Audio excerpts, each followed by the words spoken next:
right. Happy Friday, everyone. We are back with another Learning Tech Talks where we are continuing to explore the landscape of learning technology while cutting through the fluff and getting your questions answered. I'm excited. I'm always excited. I think I'm just an excited kind of guy. But, I'm looking forward to today's conversation. We're continuing a little bit the theme of storytelling, but in a very different way this week. We're going to talk about user-generated content. We're going to talk about how do you actually get video to work for you? How do you use it to develop skills in an organization? We're going to be all over, but in a very good way, I think. And I think this is a problem that a lot of organizations are trying to solve. And then I've got Carl, I'm going to pronounce this wrong. I even got it right. Hodler, right? There we go. That's okay, it, yeah. There we go. Carl Hodler is joining me, and we're going to dig into this. He's with StoryTagger, so we're going to hear a little bit and see a little bit about how their technology is helping. But we're also going to dig into some of the how you do this, because as we were just saying before I hit live, if you build it, they won't come regardless of what you build it with. So we'll talk into how you actually make this work. But before we get into it, we always like to have a little bit of fun with this. And I've got a special Father's Day icebreaker planned, which I think is going to be exceptionally fun. But before we get to that, why don't we get everybody engaged along the way? And so if you're watching, comment in and tell me where you are in the world today. But let's start with you, Carl. Where are you today? Hey, Christopher. Hello, everybody. Hope you're all good. Happy Friday to you all. So I am in Brighton, England. There's a picture of, that way, Brighton Pier behind me there. So just south of London on the coast. Kind of, you won't know this, Christopher, but it's kind of known as the sort of the e-learning mafia in Brighton. There's a lot of old big e-learning companies down here, sort of content companies. So yeah, when in the UK, when people hear you from Brighton, it's sort of like, you're in that group. Okay. Yeah, so quite old school. Old school. All right. Well, we will. All right. So I'm in Waukesha, Wisconsin, where I always am, joined by my houseplant Fred. And so let's transition over to the icebreaker, a special Father's Day icebreaker activity. So I asked Carl. I'm a total geek and a dork, and so I think dad jokes are the best. I think they're goofy and silly, and like I said, I not only am I excitable, I also just like to laugh about things. So I asked him to pick some of his top dad jokes, and my brother has helped me, and we've worked together to come up with our best dad jokes. And so we're gonna have a little bit of a competition here, and we're gonna go back and forth. I will go first, and we're gonna share our best dad jokes, and we're gonna see if we can get the other person to laugh. So Carl, your goal when I'm sharing mine with you is, yep, there you go. Massage the cheeks so that they don't accidentally, go into a smile by accident. We're going to share our top 3 dad jokes, and we're going to see if we can make the other person laugh. And for those of you watching, feel free to contribute, because I'm always looking for great dad jokes. So feel free to add them to the list. But I will go first. So you ready for this? You think you can keep a serious face? Okay. So, Carl, did you hear that Mark Zuckerberg bought WhatsApp for $19 billion? What a dummy. I downloaded it on the App Store for free. 1-0. All right. Hey, I got a point on that one. Okay. Yeah. I gotta get ready for this. Yeah. Okay, let's hear it. So I do know a joke about procrastination, but I'll tell it to you later. I had one that did not make my top 3 that was going to be give me ambiguity or give me something else. All right. That was not my number 2. All right, here we go. So at a recent doctor's appointment, I just learned that the disturbing voices I've been hearing nonstop, they're actually my children. I have a lot of them. That's a good dad joke. That one, definitely. Yeah. Well, I'd tell you a chemistry joke, but I know I wouldn't get a reaction. Nice, classic chemistry. I like it. See, all my dad jokes are kind of homework related. Yeah, you know what? That's my contribution to homework time. And I'm picturing, you told me you have twin boys. I'm just picturing Dad. I can already see it. Okay, here we go. So I saw. This is gonna make me laugh even telling it. So I saw a license plate recently. It said MBA mom. I don't think that kind of license plate would work for me though, because all I have is an associate's degree. So mine would just say ass dad.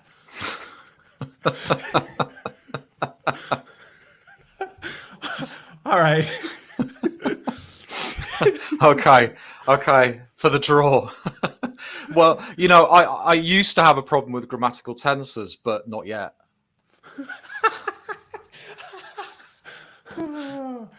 Oh, we're gonna lose all our viewers if we keep this up. They're gone. It's just you and me. The stream is dead. The stream is dead. All right. Well, one last one that will not be part of the competition, but it seems appropriate for corporate L&D. Have you heard recently what the most expensive video streaming service is at this time? College. Oh, all right. We will wrap that up. For those of you who are watching and say, "Hey, that actually I enjoyed that," and you know what, I want to continue the conversation. Also, don't forget to join the Learning Sharks community at community.learningsharks.com. We'd love to see you there, and you can come hang out and spend more time having fun with dad jokes, if you will. But let's transition the conversation over more towards what we originally set the show about. But before we do, tell me a little bit. You shared briefly with me backstage your background, but just for everybody else's benefit, what's been that experience? And it's actually been interesting, as you shared with me, the connection between what you did, how you got started, and where you are now. Yeah, so I've been working in and around learning for about 20 years, so quite a long time. I started off with an organization called Future Media PLC. They ran a learning management system called Solstra, which is like one of the really early ones. My first office there had video discs around the wall just to kind of date it. And I set up a content studio there, and that team are now part of Skillsoft. So it's kind of been acquired from Cornerstone and loads of, and it's now in Skillsoft. And then it finally arrived. Yeah, when Skillsoft bought it. That's you've made it. I mean, where do you go from there? Where do you go from there? Where do you go from there? And and then I did take a few years out. I had a bit of a sabbatical working in a media agency where we did a lot of really early sort of social media campaigns for Sony PlayStation, Disney, kind of a whole load of really interesting companies. And a lot of that was around social media campaigns. So really early Facebook, really early mobile, trying to get people to make user-generated content and share stuff, and it was super interesting. A lot of game design and stuff in that as well. And then from there I set up my own consultancy, LearnLab, which we were before we transitioned to a product company. That's the next bit of the story. I was gonna say, I gotta hear this. Yeah, so we started off as a consultancy, and we were helping learning teams share the value of learning, help them build learning cultures with kind of marketing mindset, going in, producing comms and campaigns and stuff. And that was that was like 8 years ago. I think we set LearnLab up a bit longer. Yeah.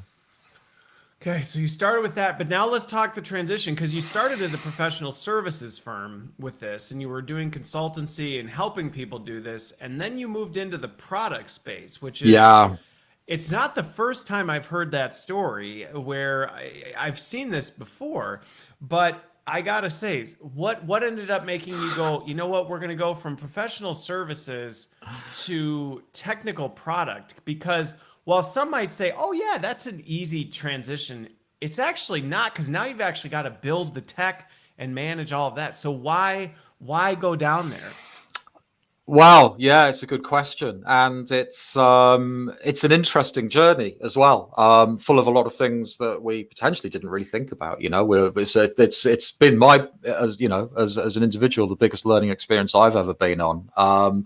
But we started off, I mean, going back to kind of our original mission with LearnLab was, helping build kind of learning cultures, get people to be a bit more self-service about how they're kind of thinking about learning and consuming learning. Okay. We used to do a lot of video stuff. So we used to go out and interview people and get kind of ambassadors, just people on the shop floor talking about learning experiences, sharing knowledge. And rather than being a top-down initiative, get people sort of sharing learning experiences, moving up and kind of inspiring and kind of getting that groundswell of community sort of action and spirit in an organization, and building motivation, behavior, and culture from there. And you know, we had a great time, a lot of fun traveling around the United Kingdom with a video crew, filming people. So you were going around capturing these stories? Yeah, with a video crew. You were doing this stuff. Yeah, okay, got it. Yeah. So, I mean, I bet you can imagine some of the challenges that we bumped up against with taking a video crew around the country. Just a handful. Yeah, just a handful. So before I go into what didn't work so well, what did work well was the output was like really powerful, and it really pushed the needle forward for these campaigns, and people really loved and engaged seeing their colleagues telling the story rather than senior leadership team or God, it made so much sense. The authenticity from somebody who actually has walked in their shoes. Okay, so you were bringing a combination of kind of the marketing expertise of like, how do we structure, how do we actually capture, but then also the learning side of how do we use this in a way that helps people understand from a behavior standpoint. Okay, so what do I do with this? So it was the blend of the two. Okay. Yeah, absolutely. But as it's probably been going through your head, the cost, the amount of time it takes, it's not cheap. And the lack of scalability. So it couldn't be very inclusive. Only a handful of people would be able to engage in that activity, which didn't make it very good from a cultural perspective. No. So, and on top of it, well, and again, you'll find in the discussion, I tend to just jump in and out of the conference, but I have to imagine, well, and not only I have to imagine, I've been making these decisions for some time. One of the challenges with it is you end up missing a lot of these stories because you're constantly going, is it justifiable to make the investment? Is this going to have the shelf life to justify doing it? Because if it doesn't, it's like, it may be the best story ever, but if it doesn't have a long shelf life, you just can't do it. It won't stick. Yeah. And, I mean, people are really putting their reputations on the line, signing off big budgets to go out and capture that kind of content. And anyway, we had this great idea that, everyone's carrying around like little video studios in their pockets. We've all got the technology. Why don't people just film it themselves? And then we don't have to go out. It'd be a lot cheaper. And we thought that's genius.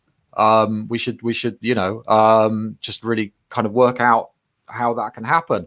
And so we did some experiments and they just completely bombed. It didn't work at all. I was going to say, I really want to understand this because you're not the first person in L&D that's thought, hey, people have a smartphone and a camera. Why don't we just have them go make incredible video content and we'll blow the lid off this thing? And then they go, well, that didn't work very well. Yeah. And so, we kind of dug into some of the problems that people were having, and we tried to support with, kind of worksheets, interactive PDFs and stuff like that.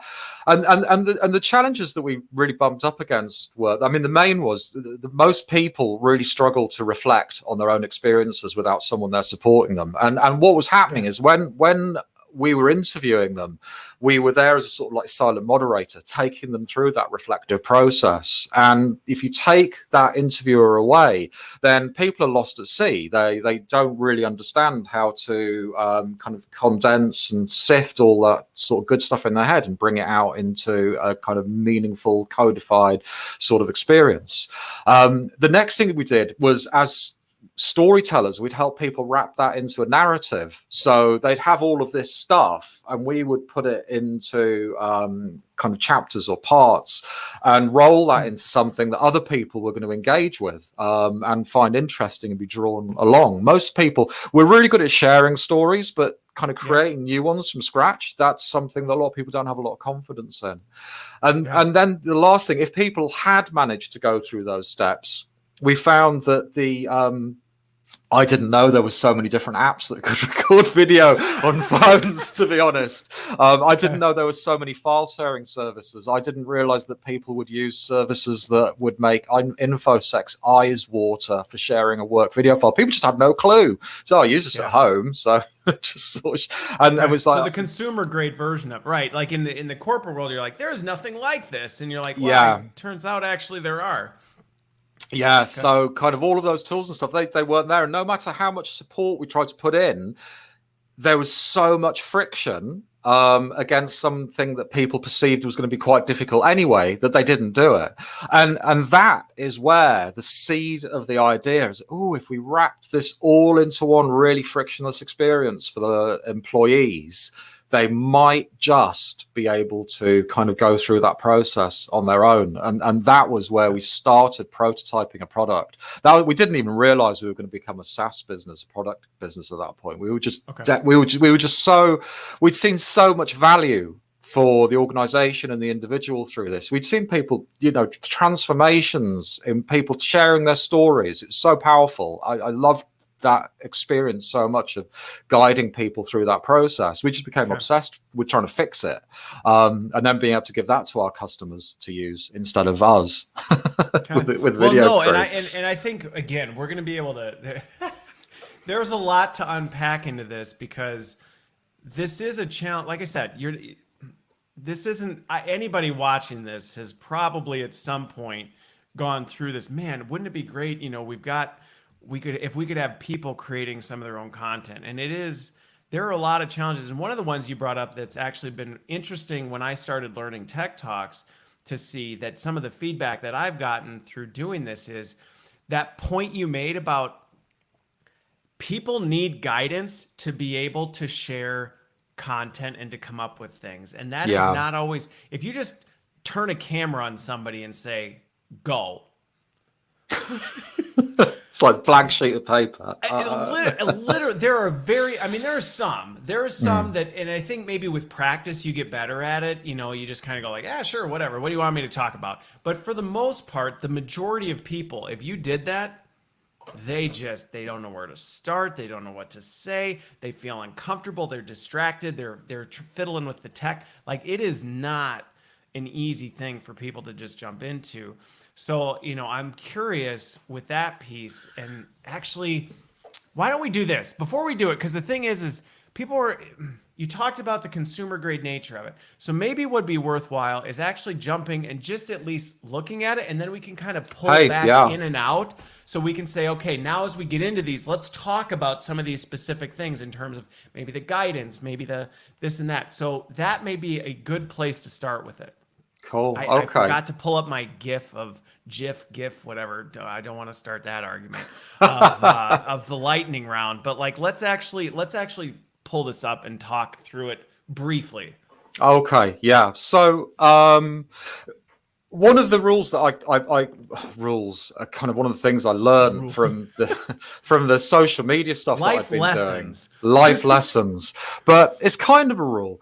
If you want people to make something or to create something, the output, the value of what they get from it has to be 10 times better than what they would have expected to have made themselves.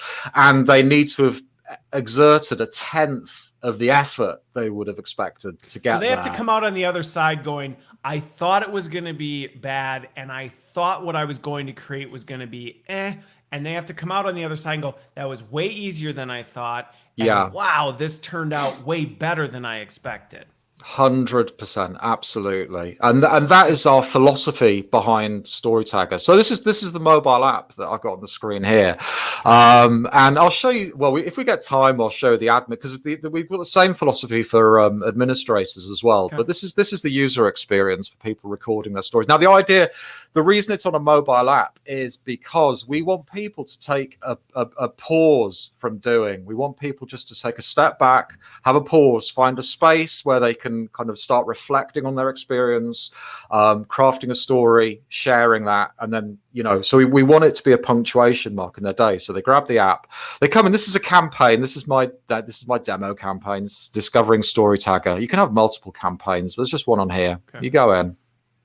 And the first thing you see is terrible thumbnails of me. These are my demo ones. I've just been grabbing these. I've got no idea. Isn't it great how AI picks the absolute worst pictures and video and is like, this is the cover? Do you know what? You can actually pick your own thumbnail, but because I do these quite quickly, I just kind of grab any. And now I'm paying a really heavy price for that. It's a good job I'm not vain, isn't it? Well, it's not like we're broadcasting this live. No. LinkedIn or anything. It's fine. Yeah. Most people would pick a nice one. Anyway, but the first thing you do is StoryTagger isn't where you view all the videos, but say you've got a cohort say you were using it, Christopher, to get your guests to sort of share introductions to what they were going to be talking about on this show. I could come in, you say, hey, Carl, I want you to make a quick video just introducing what you're going to be talking about and share a few things. I could go in and I could see, you could publish some examples back to the app of what previous guests have shown. Yeah. So rather than giving me instructions, you're showing me the thing. And you can do this. So people have something to model against versus the first time you go in there and you go, share your story. Yeah. I have no idea what that looks like. Okay.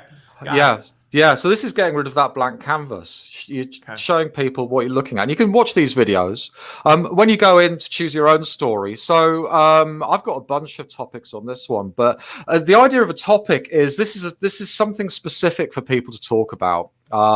This is an area that you want people to really dial into. So we can have a look at a personal learning story. It could be anything. So you're even helping architect and say, okay, hey, we're taking this from tell your story to, well, what kind of story is it? So that they can kind of go through and triage that. Yeah, absolutely. So you might have a cohort with a bunch of different stories that you want them to tell, or different stories at different times. So you can manage that and have different kind of conversation topics. So can you create the different story types? Oh yeah, completely. So this is all completely manageable in the back end, and we've got a huge template library for people who aren't confident story creators. But the goal is to create some structure. The goal is to create structure for the end user to say, rather than just go in, here's some kinds of stories that you can tell. Now let's take you to the next step and say, let's actually break that down even further. Let's break down your story. Yeah, absolutely. It's all about guidance. I mean, one thing you'll notice, there's no instructions. Everything is just guiding people through the process. It's also about building confidence as well, because we expect our users to potentially never have done this before. We know that they probably won't have good reflection skills. We know they probably won't be able to be good storytellers. So we want to make them feel better in spite of some of the skills that they perceive in they're lacking. And so the first thing we do, I've watched a video. I think, okay, well, I'm not quite sure how I'm going to create a video like this. And the first thing we do is show them a helicopter view of their story. And what you can do here is you break the story down into parts. You can have different numbers of parts depending on the complexity that you want to go into. This one's got 3. And then as a curator, so we call our administrators curators. As a curator... So let me ask you this. I'm again going to pause you on this. I'm going to do this throughout. Like with this piece, the story breakdown, because I'm thinking about this from a experienced designer, instructional design. This is something that you're saying, hey, going back to what's the role of learning in this is to say, hey, what does construct a good story? So if we want somebody to tell a personal learning story, we know we want people to structure it in this fashion. So I'm guessing that that's part of the behind the scenes is to say, hey, we need to help people know what we want this to look like. Yeah, well, so there's 2 different use cases. You either want people to go through a kind of reflect, practice, codify process, in which case it doesn't even matter if the video gets shared, or you're getting people to share knowledge, experiences, advocacy, in which case the video probably will get shared, and you want to make sure there's a good structure for the audience so they watch the content. So it's either, as I say, just a reflective structure or a sharing structure. I mean, you can have both as well, but they're sort of things that go through people's heads when they're putting these structures together. But the idea here is that this is your narrative arc. So, you see the parts, you can look at that, and you pretty much can start having an idea of how you could potentially start thinking about your own experience and mapping it onto that structure. Okay. It's building up confidence. It's just making me feel as if I can get through this. And then the next thing I do, I can click through. And then this is where we get into the reflective part. So here, underneath each part, we've got a bunch of prompts. These are talking points. And these are digging into people's personal experiences. Okay. So this is where you can get people to start thinking about, what they've learned. Their story. Yeah. And what you can do. Their story. So for an introduction, tell us your name and your role. I need a fresh perspective on. And you can see it gives you a little a timer on how long you can talk about that. Okay. And very quickly, you can scan through Actually, let's do that one instead. Oh, there we go. I've planned out my story. How I'm going to talk about my personal learning story. Okay. I've basically been supported through that reflective process, Yeah. and I felt no pain. Yeah. Well, and so one of the questions that came up, so I'll bring this one up. I'm gonna pull us back, just the two of us for right now, so we can talk about this. And again, we'll flip back and forth, because what I like about it is the structure that it provides. And again, we grossly overestimate, I think, the skills and confidence that people have in doing this kind of stuff. Yeah. Even the underlying assumption that people can use their phone and make a video. That is an assumption that a lot of times we make, that is not a valid assumption. And even if they can, their confidence level in doing it to share is not there. So actually being able to create some structure is key. Now, the question that came up that I'm curious about is, so Rudy talked about this, and I have some thoughts, but I want to confirm it with you. So the examples that we walked through was more on the people skills, like share your story, share something that went well. But he's asking about the technical side. And to me, I'm looking at this going, I can absolutely see how you would do this. And again, going back to, well, what's the role of L&D or a SME in this, is figuring out, hey, what is that right structure that we want people to have, so that we can architect this, so that we could give this to a technical user and say, we need you to share a story about how this works, or something that works on a piece of equipment, or something like that. But again, you'd go through the same process, but you'd be setting that up on the back end to say, what is the right structure of a story that shows a good tutorial on how to do a thing? But I'll let you answer, since it's your product.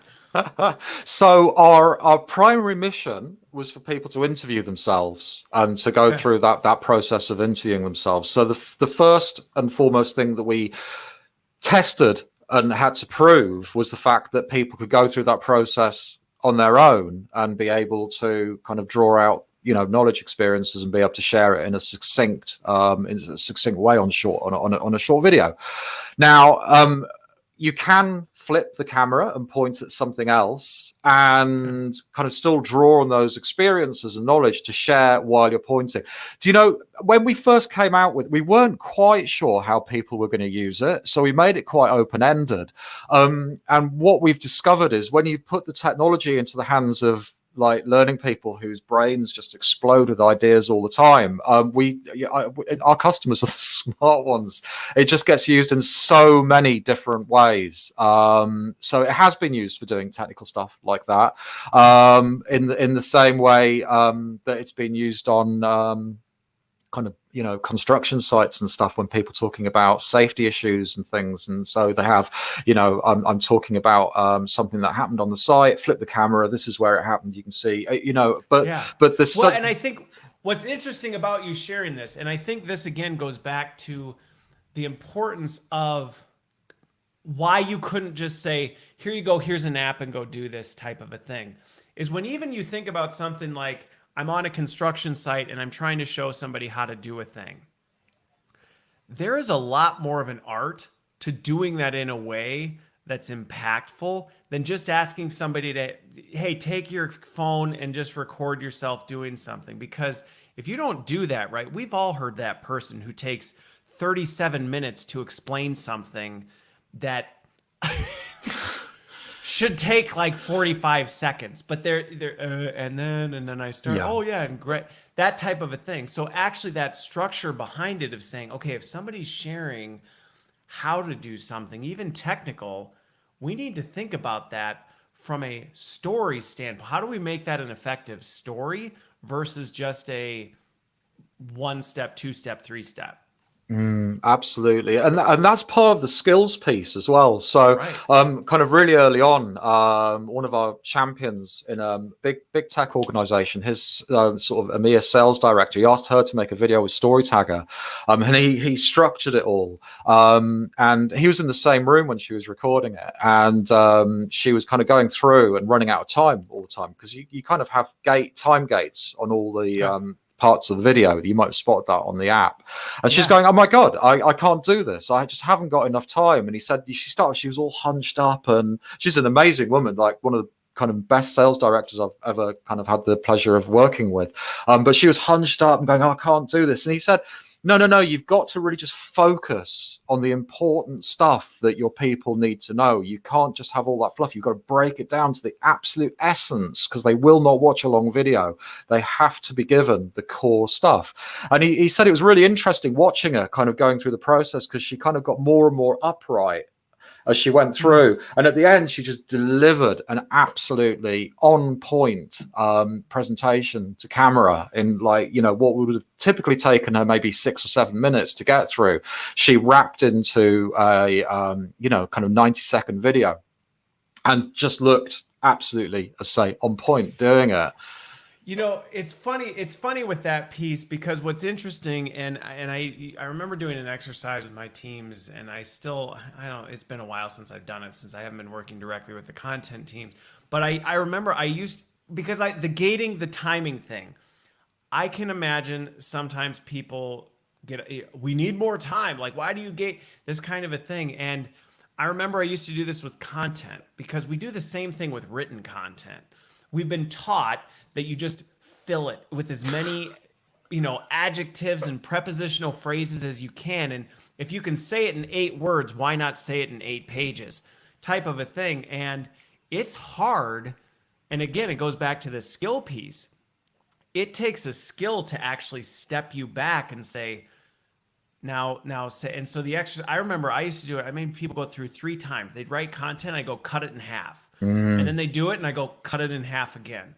Yeah. And it was like, what? I can't possibly. Yes, you can. Cut it in half. Say it with less. And how do you do that? And so similar to this, from a video standpoint, you're actually, while it might be painful for people from a skill standpoint, you're forcing them to grow that skill of how do you say your message more clearly and concisely. Yeah, and practice it in a safe space as well. Right.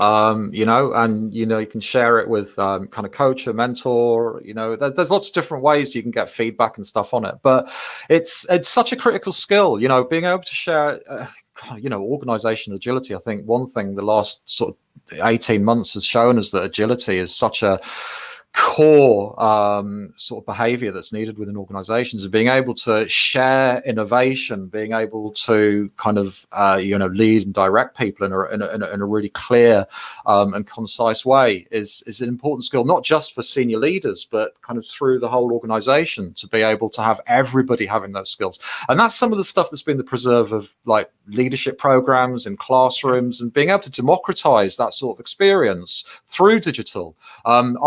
I believe, and this is one of the things that made me really passionate about it, seeing people go through that experience working on a shop floor in a supermarket, being able to give them a little bit of, you know, that experience that their executives have previously only had. That democratization is super important, and the pandemic has kind of really shone a light on that. It was all happening anyway, but I think, you know, with kind of digital transformation and all the change that's gone on, you need all your people to be able to think on their feet and be able to do that. Well, and the point you made about people feeling like there is something about when people feel like they've contributed in this way, there is a sense of pride that goes along with that. That I've not, like, to your point, this used to be reserved for the high ranks of the organization, and now I, on the front lines, who has expertise in this area, can now share my story or share this out. There is something to be said with the impact that can have on culture, engagement, things like that, where people feel like, you know what, I'm actually part of the solution to the organization. Yeah, and you know, there's one story I remember vividly where there was, and this is before StoryTagger, but this is one of the things that really inspired me to kind of, you know, transition our company and do this. But there was a lady in a supermarket, and we went up to her and said, we really want to, you know, we're kind of capturing knowledge and expertise from the shop floor and sharing that. And she's like, oh, you don't want to talk to me? I just come to work every day. I've got nothing to share. You go speak to Dave over there. He's brilliant. He's really funny. You should speak to him. We were like, no. We'd really like to speak to you. And we ended up getting a story out of her, how she used to do time on the customer service desk. And everybody really hated working on the customer service desk because you'd end up having to deal with really angry customers, and it was a hard job. But anyway, the store manager there, he changed the kind of framing around the service desk, and they renamed it internally as the Yes Desk. And this was all a bit of a kind of organizational thing that was going on. And this woman told us the story about how a customer had come and just come really angry to the counter and said, "You ruined my Sunday dinner."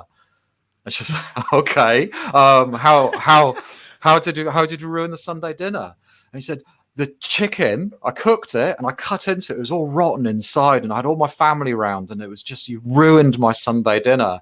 She's like, "Okay, have you got the chicken?" He's like, "No, threw it away." "Okay, have you got a receipt?" He's like, "No." And she said previously, that would have been her worst nightmare, because she wouldn't have been able to give a refund, and everything would have just got really messy, and the customer would have got angrier.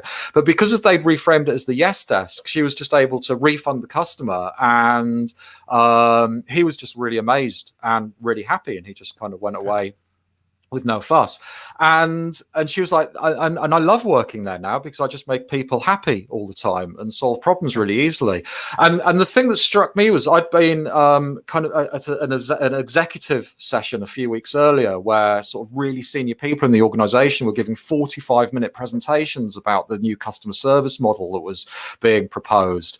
Her story was in far better. Yeah, and it went viral across the organization. You know, it was such a powerful story about what great customer experience means to not just the people coming to your organization, but for the people working there as well, and how it really, you know, changes the culture and people's attitude towards their job. So yeah, that was one of the real kind of it does make kind of North Star stories that has guided me through all of this. Well, and I think that's one of the many reasons why we often aspire to do more with user-generated content. We often aspire to say, man, you know, wouldn't it be great if we could do this? Because again, they have the expertise. The frontline, the employees are the ones that know what it's really like in the day-to-day. We can assume and make our assumptions from the Crystal Palace sometimes, but it's not the same as actually hearing from somebody who's just did it or has that story of something where I just went through this and this is what happened. So I want to talk a little bit more about how we can overcome this, but I do want to make sure I answer Deborah's question just real quick, because you talked about it briefly. We took a look. I'll pull this up here quick. Right, we saw it through the mobile experience, and you talked about the intentionality behind that. So is it purely a mobile app, or is there also a desktop experience? How does that work just from a tactical standpoint? Yeah, so currently it's just a mobile app. And really our thinking behind that was just, again, just taking people away, enabling people to go to a place so they're not tethered to a computer. We get people recording in all sorts of different places, and also being able to do the reflection bit on your phone. You don't have to do the reflection and the recording all at the same time. You can kind of fit it into your schedule. We don't want, people are busy. Okay, so you don't have to go through the whole process all at once. You can be like, I've got time to do this little piece, and then I'll do the next piece, and then the next piece, type of a thing. Yeah, okay. Absolutely. And that makes a really big difference. And also then just go somewhere you feel comfortable with to record it.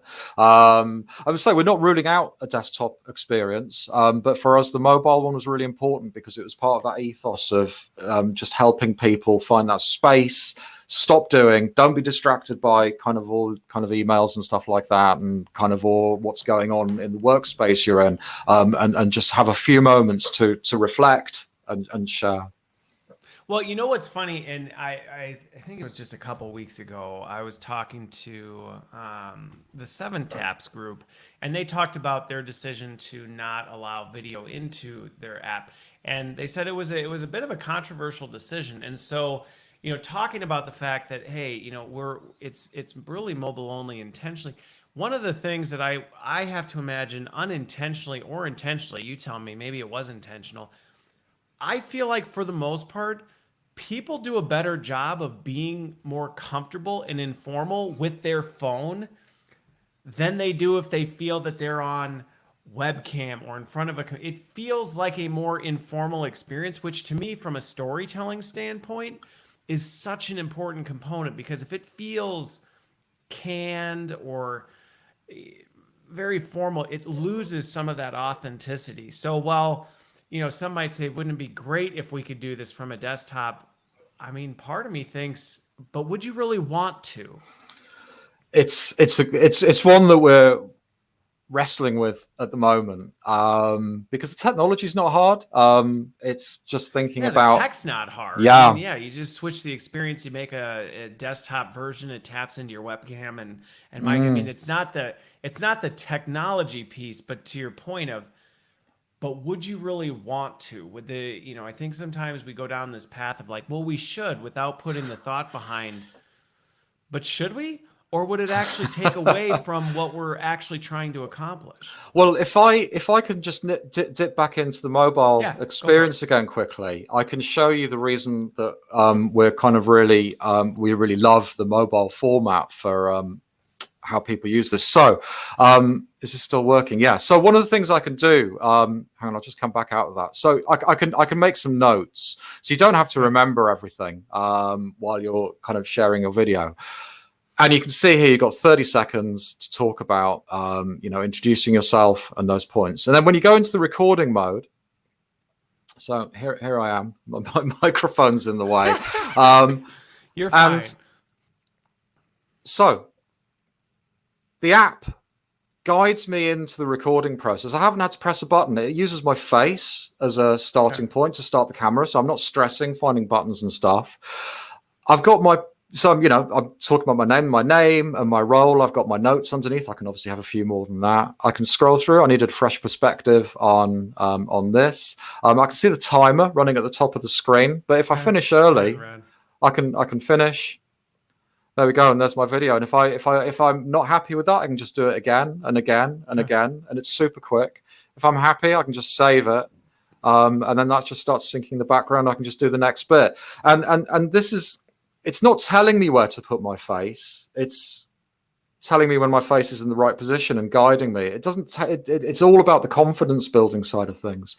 And the other thing it's doing I didn't even notice that. So it's actually kind of like gently nudging you for like, hey, here's how you should position yourself, versus being very directive and kind of autocratic. Yeah. I mean, some people could be in a reasonably fragile state before sharing a video about work. It's all about building their confidence, making them feel good. And the other thing we spotted, was that people on the very first version of the app, people were filming themselves really weirdly. So you'd get, kind of like up the nose shots, or people just sort of having their face off the screen.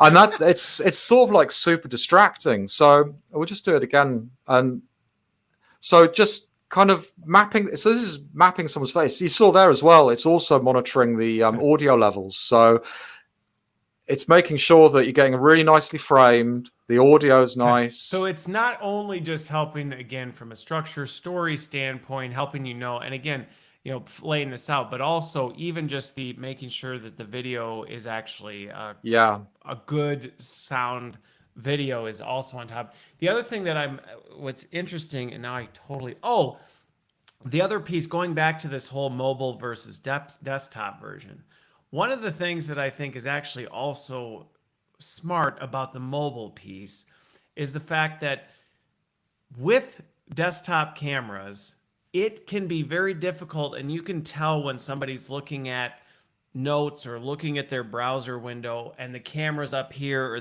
you can't really guarantee where the camera is on somebody's computer. Some of them, they put them in the keyboard, which is like the absolute worst place for it. I don't know whose idea that was. But then some people have external webcams, or they have a second monitor, or they have other things. And so the consistency in being able to do that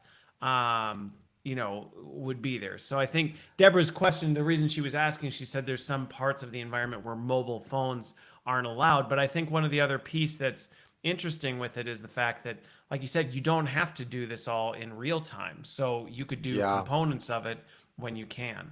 So, just can we just nip back in quickly? Because just on your Yeah. on your point there, because you spotted something that's really important. So one thing that you may have spotted is that all the UI is at the top of the screen. Yeah. So Yeah. what that means is even if I'm reading down my notes, my eye will always go back up to my own face, the movement on the screen. So when you're watching my video, I'll be making eye contact with you. I won't be reading off screen or being distracted. Yep. So when you're watching me sharing this stuff, you'll feel as if I'm talking very directly to you. And going back to your point about the mobile experience, it feels kind of like intimate isn't the right word, but you feel it's very close to that sort of face-to-face environment.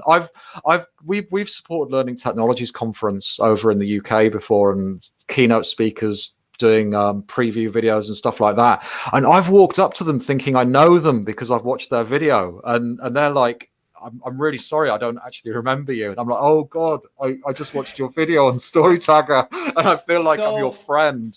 What's actually really funny about that, so we talked, we would go on this connection piece a little bit, because that to me is one of the things with video, when you get authenticity right, it really can be a very powerful tool for this. And again, going back to that, just as an example, a story that I'll share of mine on this was, I've always done webcam, right? It's just kind of been my thing, largely for, well, there's a lot of reasons, but the bottom line is, I will never forget one time I was with an organization and nobody used webcams except me. Nobody used webcams except me. Well, they didn't turn them on. You were the only person who... Right. Yeah, right. yeah. I was the only person that did it. And people thought I was weird, and I'm like, I don't care. Like, at least this way you can feel like you know me, and I'm so used to it, I don't even see myself. You just go with it. And anyway, I happened to had to go to a meeting in the office. And I remember walking in, and I didn't know what anybody looked like because no one had turned on their cameras.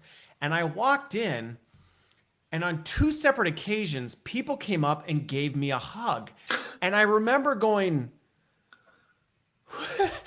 like, who are you? Like, why are you hugging me? And it, similar to you, it clicked where they went, oh my word, I've been talking to you. I feel like I know you. I'm connected to you. That relationship is there, and you have no idea who I am, do you? And I'm like, I don't. I kind of recognize your voice, but that's about it.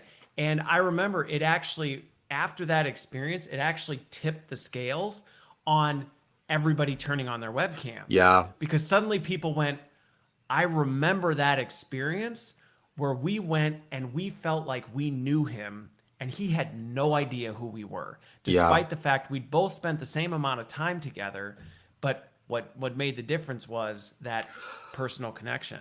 100%. And we hear that from so back when people used to be able to go into physical classrooms, we will again, but when StoryTagger was used to kind of flip classrooms, so like personal introductions, you don't really want to be spending 20-30 minutes or longer on doing they're so important because it builds up trust. They're important, but they eat up so much they of that eat up time. so much All right, we're going to time. spend the first 3 hours going around with everybody sharing their stuff. So it gets used a lot for flipping that. So people do that as a pre-classroom task and use StoryTagger for it. And I remember one of the first sort of trainers, facilitators we spoke to who'd used it, he said, you know what was really mad? Because I usually walk into a classroom and everybody is just silent on their phones, not saying a word, and they take a lot of warming up.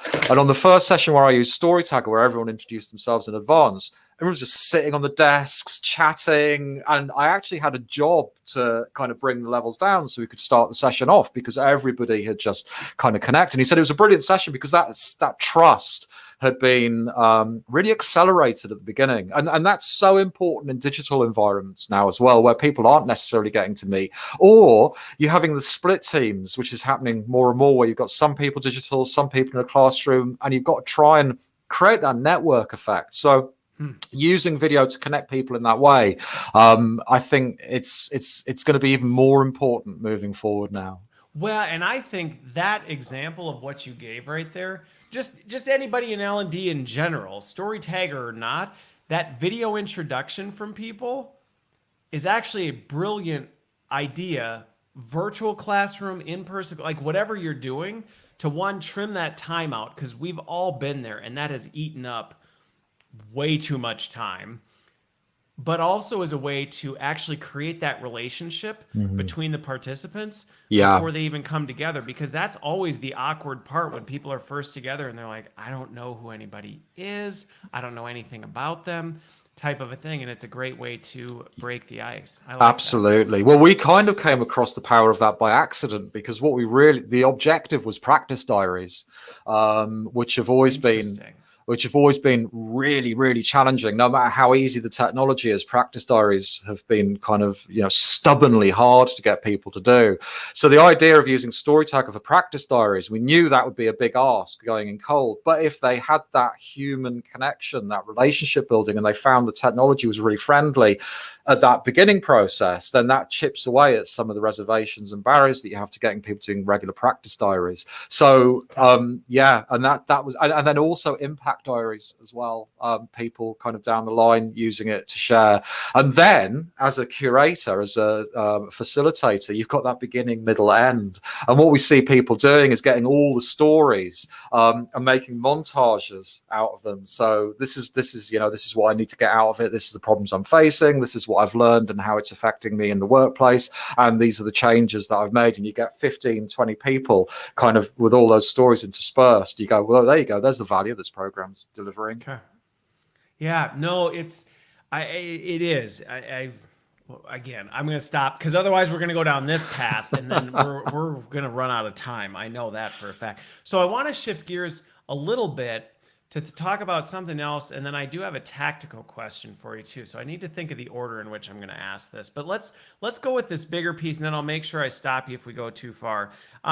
But one of the things we were talking about before we went live was the fact that the lines between good learning tech is that it really blurs workplace tech, because the use case is no longer just, for our learning programs or for learning content or for icebreakers for this. And as we're talking about the power of storytelling, and even the example you gave of the grocery store, that wasn't really a learning initiative. That was a change management enterprise. We're doing something in the organization and we need to help people understand the why and why does this matter type of a thing. And it actually reminds me, I've been paging back through Nick's book, How People Learn, Nick Shackleton Jones, and it talks about the importance of emotions in being able to connect this. But that's not just learning. So we talked briefly about this, but this is the kind of thing that is not necessarily just learning and development. And you shared some stories of organizations where L&D has brought this in to say, hey, we can use this to share knowledge and share, do some of our user-generated content. And then it's gotten wings and gone much broader than that. Yeah. So, I mean, what's interesting, I mean, we, as I say, I'm L&D. That's my whole history really is from learning. So we very much came, StoryTagger from a learning perspective.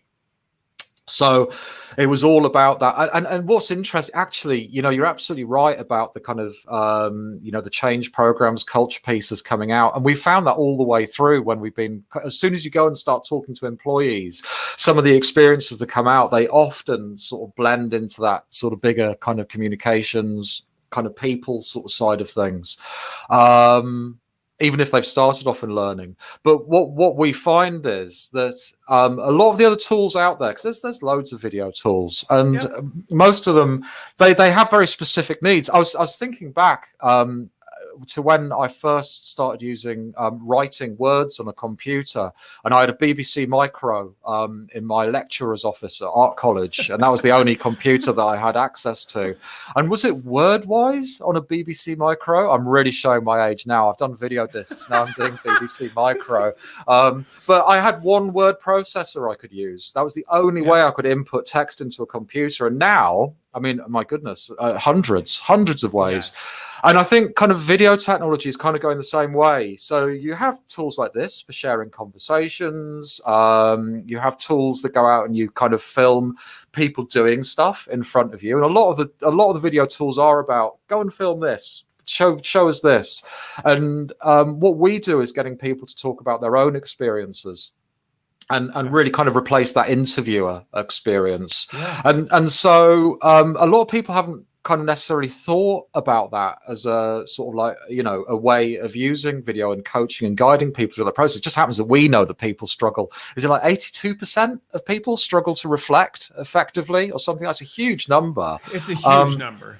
So we come from that space. So we think, well, we've got to help people go through this. So it's obvious to us. But then when, you know, you give it to someone in comms or somebody, you know, who's trying to get this sort of, you know, senior leadership team to sort of smooth out a new merger or acquisition, or project managers working on a construction site where they're having to report back on sort of safety issues or kind of, you know, stuff that's happening around a project like that, then being able to guide and structure that conversation as you would if you were just standing there with a microphone and getting the good stuff out of people and helping them, you know, reflect, basically. No, it's huge. And again, you brought it up earlier in the show, and I don't even know that we fully unpacked the importance of that piece. There is a bit of an art to that interviewer piece, because people, that is in my perspective, one of the biggest inhibitors of creating good content is the fact that people struggle with the reflection, they struggle with the structure, they struggle with how do I say, they struggle with that. And a good interviewer can help draw that out of people.